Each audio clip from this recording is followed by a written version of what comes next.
he kept a specific list of grocery items.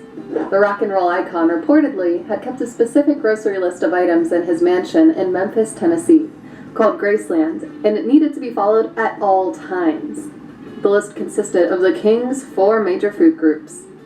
These were meats, vegetables, tobacco, and his medication. It would cost his household $500 every week to complete.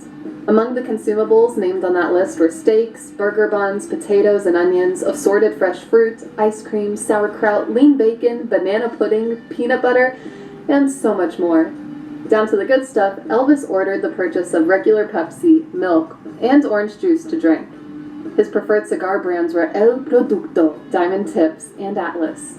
Interestingly, he was also quite fond of gum in a wide range of flavors.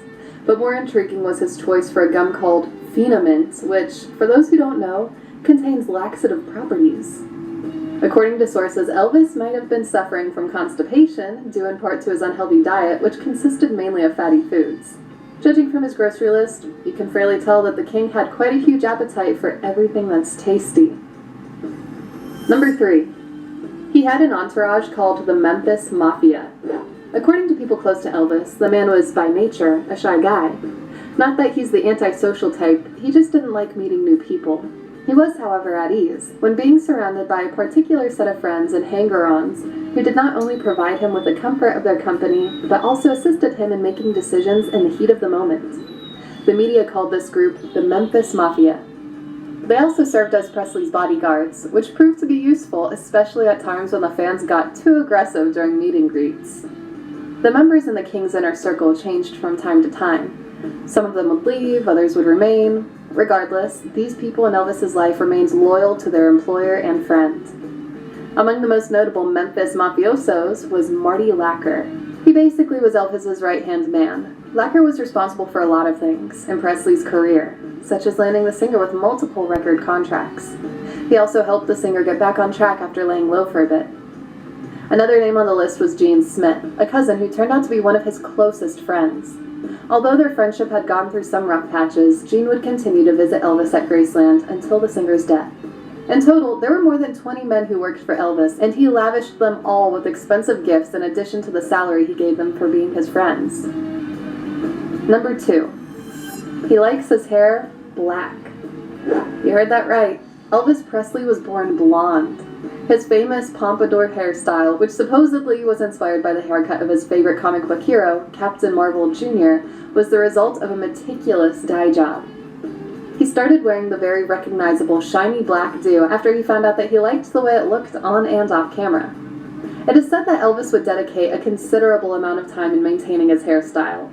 At home, he would even let his wife Priscilla help dye his locks using shoe polish. Though more often, it was his team of personal stylists who would color his treasured tresses every 2 or 3 weeks. And number 1, he had an obsession to guns and law enforcement. As stipulated in a plethora of memoirs made about the singer, Elvis Presley was one hell of a gun enthusiast. By estimates, he probably had owned thousands of dollars worth of guns. At the height of his career, it is said that he always carried a gun in his person at all times, no matter where he went, even when he was performing on stage. This happened partly because of the numerous deaths and kidnapping threats he received. He also suspected that, like the president, he could also be a target for assassins who sought media attention by killing a famous person. As much as he loved his guns, Elvis was also proud of his police badge collection. This was due to his fascination with law enforcement. Several times, the icon would dress up as a highway police officer and pretend to give tickets to drivers. What's amazing, though, was that instead of a fine, he would give violators his autograph after admonishing them. According to experts of everything that is Elvis-related, his fascination to law enforcement and guns could in part be due to his experience serving in the U.S. military in 1957 when he was just 23 years old. Despite his celebrity status, the Patriot had let himself be stationed in Germany, where he served as a jeep driver. Perhaps the drills and training stuck to him long after he was honorably discharged from duty.